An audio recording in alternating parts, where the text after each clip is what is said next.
Hi hello ಎಲ್ಲರಿಗೂ ನಮಸ್ಕಾರ.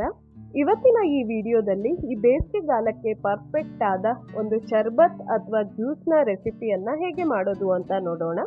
ವಿಡಿಯೋವನ್ನು ಸ್ಟಾರ್ಟ್ ಮಾಡುವ ಮುಂಚೆ ದಯವಿಟ್ಟು ನನ್ನ ಚಾನಲನ್ನು ಸಬ್ಸ್ಕ್ರೈಬ್ ಮಾಡಿ, ಹಾಗೆ ಪಕ್ಕದಲ್ಲಿರುವ ಬೆಲ್ ಐಕಾನ್ ಅನ್ನು ಕ್ಲಿಕ್ ಮಾಡಿ. ಈ ರಿಫ್ರೆಶಿಂಗ್ ಆದ ಶರ್ಬತ್ತನ್ನು ಮಾಡಲಿಕ್ಕೆ ನಾನಿಲ್ಲಿ 2 ನಿಂಬೆಹಣ್ಣನ್ನು ತಗೊಂಡಿದ್ದೀನಿ.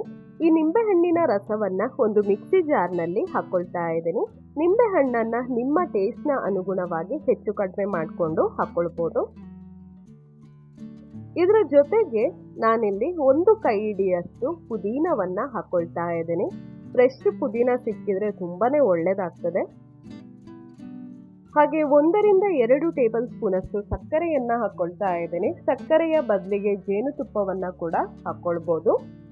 ಹಾಗೆ 1 ಚಿಟಿಕೆಯಷ್ಟು ಉಪ್ಪನ್ನು ಸೇರಿಸ್ಕೊಳ್ತಾ ಇದ್ದೀನಿ. ಹಾಗೆ ಇದ್ರ ಜೊತೆಗೆ ಸ್ವಲ್ಪ ಐಸ್ ಕ್ಯೂಬ್ಸ್ ಅನ್ನ ಹಾಕೊಳ್ತಾ ಇದ್ದೀನಿ. ಇದು ಆಪ್ಷನಲ್, ನಿಮಗೆ ಬೇಕು ಅನ್ಸಿದ್ರೆ ಸೇರಿಸ್ಕೊಳ್ಳಿ, ಹಾಕಿದ್ರೆ ಚೆನ್ನಾಗಿರುತ್ತೆ. ಹಾಗೆ 1 ಗ್ಲಾಸ್ ಅಷ್ಟು ನೀರನ್ನ ಹಾಕೊಳ್ತಾ ಇದ್ದೀನಿ. ಈಗ ಈ ಮಿಕ್ಸಿ ಜಾರ್ನ ಮುಚ್ಚಳವನ್ನ ಮುಚ್ಚಿ ಇದನ್ನೆಲ್ಲ ಚೆನ್ನಾಗಿ ರುಬ್ಕೊಳ್ತಾ ಇದ್ದೀನಿ. ನೋಡಿ, ಈಗ ಇದು ಚೆನ್ನಾಗಿ ರುಬ್ಬಿದೆ. ಮಿಕ್ಸಿಯನ್ನ ಆಫ್ ಮಾಡ್ಕೊಳ್ತಾ ಇದ್ದೀನಿ. ಇಲ್ಲಿ ನಾನು ಈ ಜ್ಯೂಸ್ ಅನ್ನ ಒಂದು ಗ್ಲಾಸ್ ಜಾರಿಗೆ ಸೋಸ್ಕೊಳ್ತಾ ಇದ್ದೀನಿ. ನೀವು ಬೇಕಿದ್ರೆ ಡೈರೆಕ್ಟ್ ಆಗಿ ಕೂಡ ಸರ್ವ್ ಮಾಡಬಹುದು. ನೋಡಿ, ಈಗ ಇಲ್ಲಿ ನಾನು ಗ್ಲಾಸಿಗೆ 1-2 ಐಸ್ ಕ್ಯೂಬ್ಸ್ ಅನ್ನ ಹಾಕೊಂಡು ಈ ಜ್ಯೂಸ್ ಅನ್ನ ಸರ್ವ್ ಮಾಡ್ತಾ ಇದ್ದೀನಿ. ತುಂಬಾನೇ ಒಳ್ಳೇದಾಗ್ತದೆ.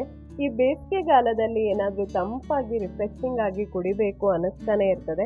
ಹಾಗನ್ಸಿದ್ರೆ ಈ ರೀತಿಯಲ್ಲಿ ನೀವು ಶರ್ಬತ್ ಅನ್ನ ಟ್ರೈ ಮಾಡಿ ನೋಡಿ. ತುಂಬಾನೇ ರಿಫ್ರೆಶಿಂಗ್ ಆಗಿ ತುಂಬಾನೇ ಒಳ್ಳೇದಾಗ್ತದೆ. ನೀವು ಕೂಡ ಈ ರೆಸಿಪಿಯನ್ನ ಮನೆಯಲ್ಲಿ ಟ್ರೈ ಮಾಡಿ ಎಂಜಾಯ್ ಮಾಡಿ.